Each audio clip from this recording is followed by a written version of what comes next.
আমাদের সবার খুব পছন্দের একটা মানুষ হারুন আল রশিদ, বিদ্রোহী কূটনীতিক। হারুন ভাই, আপনাকে শুভেচ্ছা। ধন্যবাদ ভাই। আপনি কূটনৈতিক দায়িত্বে ছিলেন, কূটনৈতিক ভাষাগুলা আপনি টের পান। এই যে মার্কিন পররাষ্ট্র সচিবের ফোন, এটাকে আপনি কিভাবে দেখেন? সেটা এখন ফোনে কি আলাপ হয়েছে সেটা কোনো পক্ষ থেকে কিন্তু বিস্তারিত লেখে নাই। আমি যেটা বুঝি ইউনুসের কাছে যা কিছু চাচ্ছে এগুলার একটা তাগাদা দেয়া, যেহেতু কোয়াডের একটা মিটিং ছিল, ইন্ডিয়ান ফরেন মিনিস্টার ওইখানে যাচ্ছে, তার আগে রুবিও হয়তো মার্কিন যে পররাষ্ট্রমন্ত্রী, ফরেন সেক্রেটারি, না সরি সেক্রেটারি অফ স্টেট, উনি হয়তো বাজিয়ে দেখলো যে ইউনুস কতদূর তার মানে কতদূর অগ্রগতি হয়েছে। তবে আমি মার্কিনীদের বলবো যে তারা আসলে ইউনুসের কাছ থেকে কিছু আশা করে লাভ নাই। তাদের উচিত বাংলাদেশের মূলধারার রাজনীতি যারা করে সে আওয়ামী লীগের সাথে এসব নিয়ে কথা বলা, কারণ ইউনুস যাই দিবে সেটা কিন্তু খুবই ক্ষণস্থায়ী হবে এবং বাংলাদেশ ভয়াবহ বিপদের সম্মুখীন হবে। ইউনুস আলটিমেটলি মহাবিপদে নিজেও পড়ে যেতে পারে এবং ইউনুসের পরিণতি সাদ্দাম হোসেন বা গাদ্দাফির মতো হলে কিন্তু অবাক হওয়ার কিছু থাকবে না। কারণ হলো ইউনুসের বোঝাই গেল যে রাজনীতি বলুন, পররাষ্ট্রনীতি বলুন, কিংবা রাষ্ট্রের জন্য কোনো একটা ভালো কাজ করার কথা বলুন, এইসব ক্ষেত্রে ইউনুসের কোনো ধরনের অভিজ্ঞতাই নেই। ইউনুসের একটাই অভিজ্ঞতা আছে, কিভাবে সে বাটপারি করবে, কিভাবে মিথ্যা তথ্য ছড়াবে, কিভাবে যে ব্রিটেনে গিয়েও মিথ্যা কথা বলবে, নিউ ইয়র্কে গিয়েও মিথ্যা কথা বলবে, এবং সে একটা গোয়েবলস টাইপের একটা টিম কিন্তু অলরেডি গঠন করে নিয়েছে এবং ডাস্টবিন নামে একটা ছেলেকে পেয়েছে, অত্যন্ত অত্যন্ত একেবারে আপনার আমি বলবো সুযোগ্য তার ডাস্টবিনটা। এরা মিলে এই তো কোনো ধরনের ভালো কাজ করার জিনিস তো ইউনুসের মাথায় নাই। আজ পর্যন্ত দেখেন প্রায় 1 বছর হতে চললো, ইউনুস কি বাংলাদেশের জন্য একটা ভালো কাজ করেছে? কেউ কি বলতে পারবে যে এই কাজটা ভালো করেছে? আপনি আওয়ামী লীগকে কতটা অ্যাক্টিভ দেখতেছেন এই সময়ের জন্য?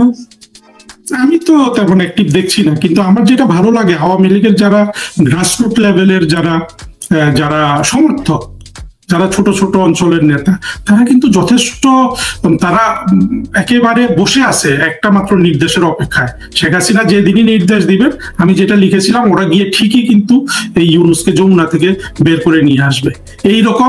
এইরকম স্পিরিট নিয়ে কিন্তু গ্রাসরুট লেভেলের আওয়ামী লীগের সমর্থকরা এখন দিন গুনছে। আপনি খেয়াল করেছেন এই যে মাহফুজ আলমের বক্তব্যটা? আপনি কি মনে হয় এটা? আমার আসলে আলাদা খুব একটা কোনো মূল্যায়ন নাই। আমি গত জুলাই আগস্ট থেকেই তো এদেরকে দেখে আসছি। ওসব মাহফুজকে আমি একটু পরে লোকেট করেছি, মাহফুজ একটু পেছনে থাকতো। তো এখন দেখেন মাহফুজ, প্রথম কথা হলো ইউনুসের যে সরকার, এটা নিয়ে আমি যদি সার্বিকভাবে চিন্তা করি আমার শুধু হাসি পায় আর অনেক কষ্টও লাগে, সেটা একটা জিনিস আছে। কিন্তু দেখেন মাহফুজরা যেটা করছে, এর মাধ্যমে এরা কিন্তু আমাদেরকে অনেক অপমান করছে।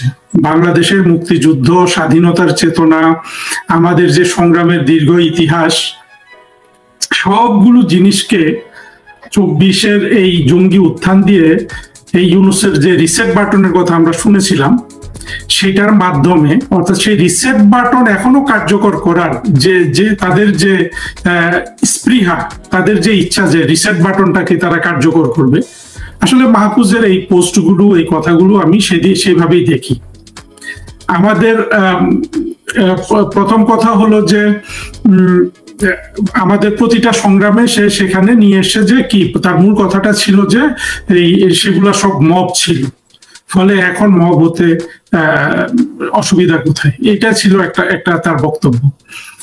তো এমন মব কি আসলে বাংলাদেশে আমরা কখনো কেউ দেখেছি? ধরেন 1971 সালের পর, হ্যাঁ মুক্তিযুদ্ধের একেবারে পর 16ই ডিসেম্বর, 14-15 ডিসেম্বর কিছু মব হয়েছে, কিন্তু তারপরে আমরা কি আসলে এই ধরনের মব কখনো দেখেছি? আমরা কি এই যে মুরাদনগরের ঘটনা কখনো দেখেছি?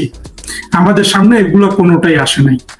কিন্তু এই জিনিসগুলোকে তারা যেইভাবে একেবারে গত 8, 10, 15 বছর ধরে যেইভাবে তারা অপপ্রচার মিথ্যা কথা বলে বলে বলে সব প্রতিষ্ঠিত করেছে, আপনি নিশ্চয়ই খেয়াল করেছেন। দেখেন যে আমাদের মুক্তিযুদ্ধের চেতনা, এইটাকে ওরা গালি দিয়ে দিয়ে আমাদের কাছে একটা লজ্জার একটা বাক্য তৈরি করে ফেলেছে।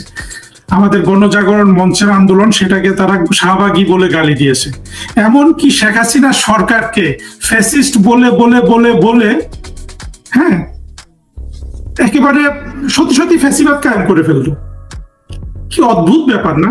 শেখ হাসিনা সরকারকে ফ্যাসিস্ট ফ্যাসিস্ট ফ্যাসিস্ট বলতে বলতে একেবারে বহু আপনার ফ্যাসিবাদ ওরা কায়েম করলো ইউনূসের নেতৃত্বে।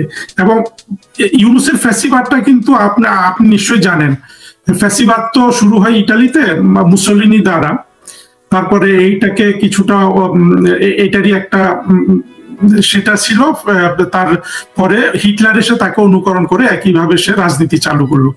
এবং মুসোলিনি হিটলার এদেরই মত ছিল। এই জিনিসটা বাংলাদেশের কোথাও কিন্তু আলোচনা হতে দেখি না। মুসোলিনি এবং হিটলার এরা দুইজনই কিন্তু রাজনীতি নিয়ন্ত্রণ করতো মব দিয়ে। বাংলাদেশে কিন্তু এর আগে মব যে কিছু হয়নি তা না, হয়তো কোথাও একটা ডাকাত ধরা পড়েছে, সেই ডাকাতটাকে গ্রামের মানুষ মিলে মেরে ফেলেছে, এইরকম দুই একটা মব হয়েছে আমরা জানি। কিন্তু একেবারে রাষ্ট্রীয় পৃষ্ঠপোষকতায় জঙ্গিদের পাঠিয়ে যাকে সাজা দিতে হবে, যাকে রেপ করতে হবে, যাকে উচ্ছেদ করতে হবে, যার বাড়ি ডাকাতি করতে হবে, প্রত্যেককে মব নাম দিয়ে এইভাবে মানুষ মেরে ফেলা, এইভাবে মানুষের উপর অত্যাচার করা, এটা কিন্তু বাংলাদেশ আগে কখনো দেখেনি। এবং এই মব কিন্তু হলো যে ফ্যাসিবাদেরই একটা অংশ। আমরা শুধু যদি হিটলারের ঘটনাগুলো দেখি এবং মুসোলিনির ঘটনাগুলো দেখি, আমরা দেখব যে তারা ছোট ছোট ছোট মব করে সবাইকে, যেমন হিটলার অনেক মব করে জার্মান কমিউনিস্টদের সে আক্রমণ করতো।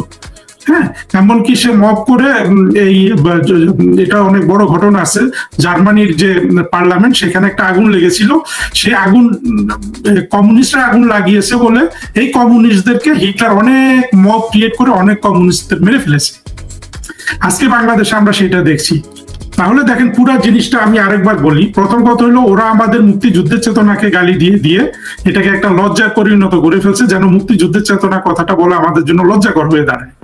শাহবাগী বলে বলে গণজাগরণ মঞ্চের যে আন্দোলন ছিল সেটাকে শাহবাগী বলে গালি দিয়ে দিয়ে একটা গালিতে পরিণত করেছে। শেখ হাসিনার একটা বৈধ মুক্তিযুদ্ধের পক্ষের এবং দরিদ্র বান্ধব একটা সরকারকে ফ্যাসিস্ট বলে বলে ঠিকই ইউনূসের নেতৃত্বে ফ্যাসিবাদ কায়েম করে ফেললো। সেই ধারাবাহিকতায় মাহফুজ এখন এই মবটাকে জায়েজ করতে চাচ্ছে। মাহফুজ এবং ডাস্টবিনও করতে চাচ্ছে। ডাস্টবিন তো বলেছে যে এরা মব না, এরা হলো প্রেসার গ্রুপ। তার মানে হলো পুরা বাংলাদেশটাকে এই জঙ্গিরা তাদের দখলে রাখার জন্য তাদের যেসব প্ল্যান আছে, যেটা ম্যাটিকুলাস প্ল্যান, সেটা তারা কার্যকর করছে। আবার স্বীকারও করে ফেলতেছে। আপনি দেখবেন সে কিন্তু বলছে যে ওই বঙ্গবন্ধু যদি এইসব ম্যাটিকুলাস প্ল্যান করে বাংলাদেশ স্বাধীন করতে পারে, তাহলে 24-এ আমাদের এই জঙ্গি উত্থানে ম্যাটিকুলাস প্ল্যান হতে দোষ কোথায়? তার প্রশ্নগুলো কিন্তু এরকম। তার মানে হলো তারা যে এত বড় একটা অপরাধ বাংলাদেশের সাথে করলো, যে অপরাধের কারণে বাংলাদেশ ক্রমশ দরিদ্র হয়ে যাবে এবং বাংলাদেশ এখনই অত্যন্ত অর্থনৈতিকভাবে একেবারে ভঙ্গুর অবস্থায় আছে, সেখানে নিয়ে আসলো। এই জিনিসগুলাকে মানুষের সামনে এগুলোকে জায়েজ করার জন্য, এগুলাকে বৈধতা দেওয়ার জন্য সে মবকে বৈধভাবে উপস্থাপন করার চেষ্টা করছে। এখন মানুষকে এটা বুঝতে হবে, কারণ বাংলাদেশের মানুষকে যেহেতু ধর্মান্ধ তৈরি করে ফেলা হয়েছে, নানান ভাবে মানুষ বুঝতে পারবে না। মানুষ শুধু একটা জায়গায় এসে বুঝতে পারবে যখন মানুষের পেটের ক্ষুধা বাড়বে, এবং সেই দিকে বাংলাদেশ যাচ্ছে। সুতরাং আমি মনে করি এই জঙ্গিরা বেশি দিন বাংলাদেশে টিকতে পারবে না। এবং এর মধ্যে আরেকটা জিনিস দেখেন, এই জুলাই আগস্টের এই যে জঙ্গি উত্থান, এইটাকে এখনো আমরা সন্দেহের চোখে দেখি। ভাই কারণটা কি? 2-3 দিন আগে আসিফ কি বলেছে, যে আসিফ বলেছে যে জুলাই মাসে আমি শহীদ হয়ে না যেতে পারাতে আমার খুব তার খুব এটা নিয়ে হাহুতাশ, তার খুব মনে কষ্ট হচ্ছে। এরা সবাই আত্মঘাতী জঙ্গি, এরা নিজেরা বারবার প্রমাণ করছে। হ্যাঁ, এই জঙ্গিগুলো এখন মনে করেন যে ইউনূস চাইলেও জঙ্গিদেরকে কোনোভাবে সে নিয়ন্ত্রণ করতে পারবে না। ভবিষ্যতে যদি বিএনপির হাতে এরা ক্ষমতা অর্পণ করে, বিএনপি চাইলেও কিন্তু এই জঙ্গিদের কোনোভাবে এরা নিয়ন্ত্রণ করতে পারবে না। কেন পারবে না জানেন? কারণ জঙ্গিরাই কিন্তু এই পুরো জিনিসটা ঘটিয়েছে। জুলাই আগস্টের যে যাকে তারা বিপ্লব বলছে, যাকে তারা গণ অভ্যুত্থান বলছে। এখন তারপরে এই জঙ্গিদের কারণে আরো কেন বেশি ক্ষতি হবে? কারণ হলো জঙ্গিদের মনে কখনো শান্তি থাকে না। জঙ্গিরা চায় যে দ্রুত মরে গিয়ে ভেস্তে চলে যেতে, এইটা হলো জঙ্গিদের মূল এজেন্ডা। এই জন্য আসিফের এখনো দুঃখ হয়, এত কোটি কোটি শত হাজার কোটি টাকা এরা দুর্নীতি করেছে, এত কিছু পরেও তার এখনো দুঃখ থেকে গেছে যে সে কেন জুলাইতে আত্মাহুতিটা দিতে পারলো না। কারণ জুলাইতে আত্মাহুতি দিয়ে গেলে ওরা যেটা বিশ্বাস করে যে ওইখানে বেহেশতে যাওয়ার পর ওরা 8,000 কুড়ি পাবে, এটা 32টা 72টা বলে, যারা বড় সংখ্যাটা বলতে লজ্জা পায়, কিন্তু মূল যে বিবরণ সেখানে 8,000 পর্যন্ত হুরির কথা বলা হয়েছে। সুতরাং 72 বলুন 8,000 বলুন, এতগুলা হুরির সাথে সে যে জীবন পাবে সেটার লোভে সে এখনো কিন্তু তার হতাশা রয়ে গেছে, সেটা ফুলফিল হয় নাই দেখে। ফলে মাহফুজ বলুন, আসিফ বলুন, হাসনাত, সার্জিস, এগুলো সব আত্মঘাতী জঙ্গি, এবং আত্মঘাতী জঙ্গিদের কাজই হলো অশান্তি জিইয়ে রাখা যতক্ষণ পর্যন্ত না সে খুন হয়ে যায়। সুতরাং এই জঙ্গিরা যতদিন খুন না হবে ততদিন এরা বাংলাদেশে অশান্তি জিইয়ে রাখবে। কারণ ভাই একটা জিনিস আপনি খেয়াল করে মাহফুজের বক্তব্যে নানা সময়গুলো আছে, 70-এর নির্বাচনের কথা নাই। আচ্ছা, ওইটা তারা যেমন অনির্বাচিত, আওয়ামী লীগ অনির্বাচিত কোনো ছিল না, 70-এর নির্বাচনের মাধ্যমে একটা নির্বাচিত নেতৃত্ব ছিল, সেটা সে ডেলিবারেটলি অ্যাভয়েড করে গেছে। আর মবকে জাস্টিফাই করতে গিয়ে বললো স্বাধীনতার পরে বিহারীরা মবের শিকার হয়েছে। স্বাধীনতার পরে বিহারীদের যে ঘটনাটা, এটা তো আপনার এটা একটা বিস্তৃত প্রেক্ষাপট। বিহারীরা যে কিছু মারা যায় নাই সেটা আমরা অস্বীকার করব না, কিন্তু বিহারীরা কি করেছিল আপনার মুক্তিযুদ্ধ চলাকালীন, তাই না? এবং মুক্তিযুদ্ধের মতো দেশ স্বাধীনের একটা বড় প্রেক্ষাপটকে যখন তার জঙ্গি উত্থানের সাথে, মানে জঙ্গি উত্থান এবং বাংলাদেশকে জঙ্গিদের মতো একটা রাষ্ট্র কায়েম করার মতো যে স্বপ্ন, সেইটাকে সে আমাদের মুক্তিযুদ্ধের স্বপ্নের সাথে যখন ইকুয়েট করে ফেলছে, তখন কিন্তু সে এই কথাগুলো বলছে যে ওই বিহারীদের উপর মব হয়েছে, এখন বাংলাদেশের মুক্তিযুদ্ধের পক্ষের, স্বাধীনতার পক্ষের মানুষের উপর মব হতে দোষ কোথায়? মূল যুক্তিটা তো এখানে। তো এটা হলো কি, এটা আমাদের সমাজ এটাকে আজকে কেন মাহফুজ এখনো টিকে আছে, কারণ হলো আসলে যেটা অত্যন্ত দুঃখের কথা সেটা হলো বাংলাদেশে মুক্তিযুদ্ধের চেতনা কায়েমে আওয়ামী লীগ সরকার যে মেধা, প্রজ্ঞা, চিন্তার সমন্বয়ে কাজ করার দরকার ছিল সেটা না করাতে আজকে মাহফুজদের উত্থান হয়েছে। এবং ভবিষ্যতে জননেত্রী শেখ হাসিনা যখন এই সরকার আবার গঠন করবে, এবং গঠন যে করবে এতে আমার কোনো সন্দেহ নাই, আমি আশা করব এই মেধা, প্রজ্ঞা, চিন্তার সমন্বয়ে বাংলাদেশ থেকে স্বাধীনতা বিরোধীদের একেবারে সম্পূর্ণরূপে রাজনৈতিকভাবে তাদের রাজনৈতিক ক্ষমতাটাকে শূন্য করতে হবে। অন্য কিছু যদি আমরা নাও করি, অন্য কিছু করার দরকার নেই, এদের রাজনৈতিক ক্ষমতাটাকে একেবারে নির্বিষ করে দিতে হবে। না হলে কিছুদিন পর পর, কয়েক বছর পর পর মুক্তিযুদ্ধের পক্ষে শক্তি এসে দেশটা গড়বে, এরা এসে সব লন্ডভন্ড করে ধ্বংস করে দিয়ে চলে যাবে। আপনি হারুন ভাই খুব তৎপর, ফেসবুকে লিখছেন, নানা কথা বলছেন, সরাসরি কথাবার্তা বলছেন, আমরা আর কাউকে দেখছি না। যেমন আপনি এটা লিখেছেন যমুনায় গিয়ে ঢুকতে হবে, যমুনায় ঢুকে ইউনুসকে বের করে আনতে হবে। এই শক্তিটা তৈরি হচ্ছে না কেন? এই ভয়েসটা তৈরি হচ্ছে না কেন? আপনার কি বলবো? এই ভয়েসটা আসলে তৈরি করতে হবে মুক্তিযুদ্ধের পক্ষে শক্তিকে, প্রধানমন্ত্রী শেখ হাসিনার নেতৃত্বে। এখন সেটা নিশ্চয়ই ওনার নিজস্ব চিন্তা ভাবনা আছে কিভাবে কি হবে, কিন্তু এই ইউনুসকে বের করে আনাটা কিন্তু হবে। কেন হবে জানেন? একেবারে সমাজের সব শক্তিও যদি নিষ্ক্রিয় থাকে, ইউনুস এবং জঙ্গিদের দ্বারা বাংলাদেশের যে ক্ষতি হচ্ছে, এর যে অর্থনৈতিক ইম্প্যাক্ট, সেটা তো দেশের সাধারণ মানুষের উপর পড়বে। সাধারণ মানুষ যতই জঙ্গি বান্ধব হোক, যখন পেটের ক্ষুধা, আপনার ঘরের চাল এবং তার নিত্যদিনের ওষুধপত্র কেনার